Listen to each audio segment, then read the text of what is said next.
Chris, what state are they talking about in the Secretary of State? It's the state. Yeah, but which one? Oh, shoot, we're live. Welcome back to the Epic Times. I'm John Smith. And I'm Chris Paul. Today we'll be talking with White House Press Secretary Sean Spicer on the coronavirus pandemic. How are you today, Sean? I'm good, thank you. Now, Sean, in terms of this quote-unquote pandemic. Sorry, I should take this. Oh, what's that? Oh, what? Really? What? All right, I regret to inform you that I have just been removed from my position at the White House. Goodbye. Okay, then. I guess we'll go over to White House Communications Director Anthony Scaramucci. Oh, hold up one second, guys. Wait, what? I regret to inform you fellas that I just been laid off. Good luck. Oh, on that note, I guess we'll be going over to Senior White House Advisor Jared Kushner. Jared? 1, 2, 3.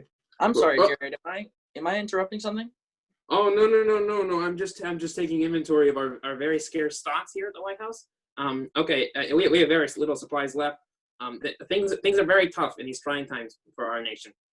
They are indeed. Now, Jared, we've come to talk to you about today because we want to hear how the White House is handling things right now.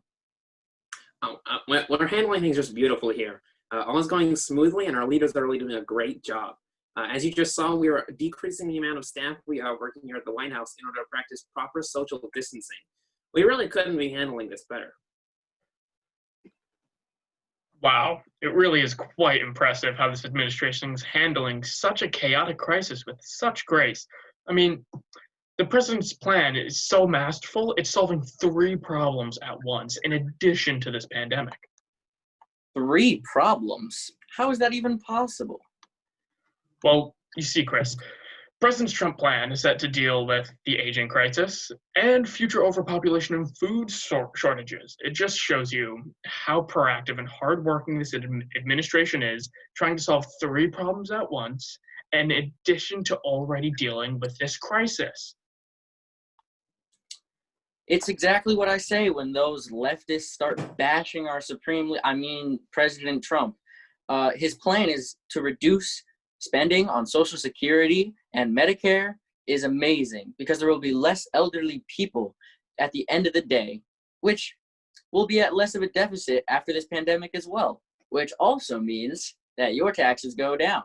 Isn't that always a good thing? Well, Chris, this pandemic really shows you what the good test of leadership. A good leader should always stand tall against adversity. And I would say our president has actually literally grown an inch to when adversity faced him. It's really quite incredible.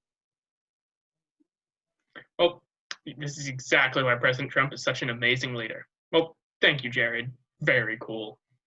No problem. Remember to stay out our way. Continue social distancing. Now let's get a view of this crisis from the ground. Let's have a word with our field specialist, Fenton Allen. How's it going out there, Fenton? Well, social distancing looks to be working pretty well out here. The closest house to me right now is about 50 miles southeast, so I haven't come into contact with anyone for the past 2.5 years. But Fenton, the pandemic has only been going on in the U.S. since March. I know. So you see, we haven't seen much of this coronavirus out here. In my humble opinion, this virus is completely man-made and was used specifically against the U.S. in attempts to harm the absolute amazing reputation of our president. Now, Fenton, are you implying that a foreign nation released the virus out in the U.S. in order to interfere with our election? You are very close there, Chris. The virus was made in order to lower the president's outstanding approval ratings, but it was not made by a foreign country. Then who was it made by, Fenton? The Liberians.